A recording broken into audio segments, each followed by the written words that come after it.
Friends, I'm not in the business of kiruv. I've never experienced talking to people, okay, you should start being Shomer Shabbat, you should start keeping kosher. That's not my thing. I teach people who are already initiated. I try to teach, things of a certain level, etc. But this week I had almost for the first time in my life that experience. Because there were heroes from Israel who came from Israel to our town. Because the Gush Etzion Foundation put a thing together where they brought very famous people now who real heroes who saved others since October 7th, etc. I'm sure you heard about Rachel, the cookie lady. You heard about Rami, the guy who saved 700 people at the Nova Festival. And I had a big zechut to have them for Shabbat lunch last week. They just left today. And you'll understand the connection between today and last week, but on Shabbat, I had them for lunch. And one of the women who was there, her name is Cheli, and she lost her son, of 44 years old, in Be'eri. Her son was a policeman, who as soon as he heard, a policeman from Or Akiva, apparently an incredible human being, as soon as he heard that there was what was happening, he just took his car, he called his police friends, he told them, just come, we got to go somewhere. And they drove down to the south, and they saved a lot of people, but unfortunately they were burnt alive. A whole group of policemen. Very, very sad story. But something happened last week which is incredible. So this lady who's Chiloni, no connection to Judaism, nothing.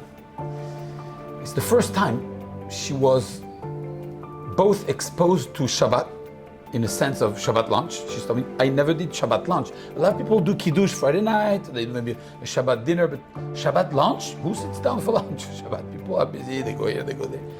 First time in her life, she was sitting at a beautiful Shabbat table. And number two, it's the first time she was sitting with people like me, like my wife, like our family. She told me herself, I never got this close to people like you. She couldn't even say it like, And I said, you mean religious people? She said, yes.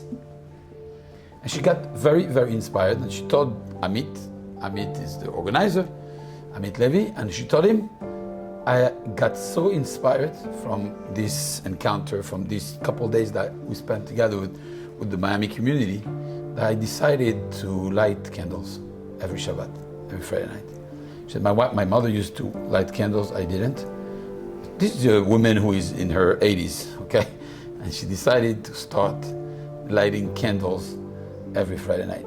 It gave me a sense, it was, again, incredible, because I'm not in the Kiruv world, and I just could feel what Kiruv rabbis feel when they achieve something like this. That was not my intention, it was just bonding, being together, and just, I guess we all feel that way these days.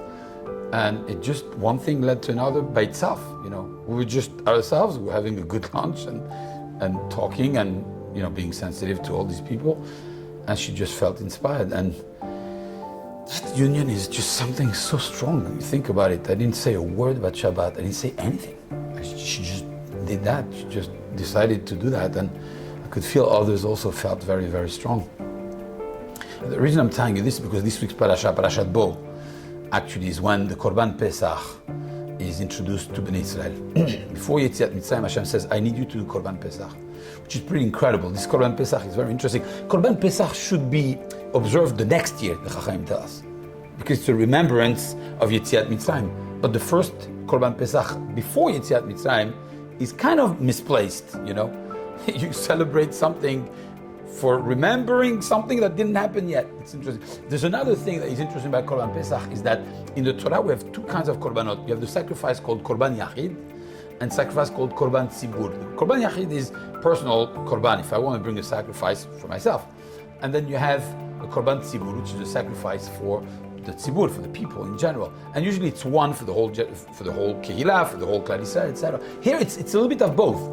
Because it's a Korban Yachid in the sense that everyone is obligated to bring his Korban Pesach, but at the same time, it's not each person, it's each Chabura, it's each group of people together. So per family, per maybe per small neighborhood, whatever, people bring it together. Also, it's everybody in the Klal Yisrael needs to bring this Korban Pesach. So it's a Korban Yachid that is done by the tzibur. And everybody does it together at the same time, with the same halachot, at the same moment.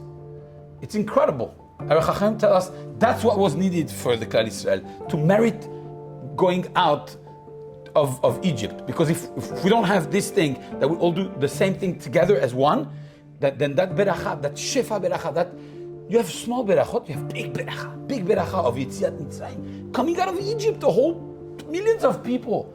You need something enormous for that. It doesn't happen by itself. And that enormity has to come together. And